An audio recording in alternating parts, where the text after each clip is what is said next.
আকৌ এযোৰ নতুন মেখেলা চাদৰ কৰিবলৈ আৰম্ভ কৰিছোঁ দেই। এইবাৰ পিছে মই ইয়াত এপ্লিক ৱৰ্ক বা ফেব্ৰিক নকৰোঁ, ইয়াত মই হেণ্ড এম্ব্ৰইডাৰী কৰিম আৰু ফুলটো আঁকি লওঁ। যিহেতু কাপোৰখন ডাৰ্ক কালাৰ হয় সেইটো কাৰণে মই এই চিলভাৰ কালাৰ পেইণ্টটো ইউজ কৰিছোঁ। আৰু ফুলপাহ দেখাম বাৰু। এখন হাতে কেমেৰাটো ধৰি থাকিবলগীয়া হৈছে যে মোবাইলটো অকণমান দিগদাৰ হৈছে। ফুলপাহ আঁকি লওঁ আৰু মই লাহে লাহে আপোনালোকক ভিডিঅ'বিলাক দি থাকিম। মই এতিয়া এই চিলভাৰ কালাৰ পেইণ্টটো দি আঁকাৰ কাৰণে ফুলপাহ এনেকৈ ধুনীয়া হৈ গৈছে। আৰু এইটো ফ্ৰী হেণ্ড পেইণ্ট হয় আৰু পেইণ্ট বুলিয়ে কৈছোঁ। আৰু ইয়াত মই কোনো মানে কাৰ্বন পেপাৰ আদি ইউজ কৰা নাই। আৰু ইয়াৰ ওপৰত মই এতিয়া চিলাইটো কৰিম।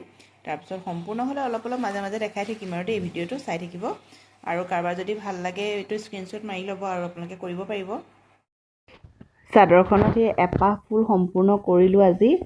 কামো থাকে ন, এইবিলাক কামো থাকে, ভাত ৰন্ধা পৰা আদি কৰি এইফালে এপাহ বনাই লৈছোঁ আৰু যি এপাহ হ'ল সেই এপাহকে আপোনালোকৰ আগত দিছোঁ। সম্পূৰ্ণ কাপোৰযোৰ হ'লে দেখুৱাম বাৰু। আজিলৈ আহোঁ, বাই।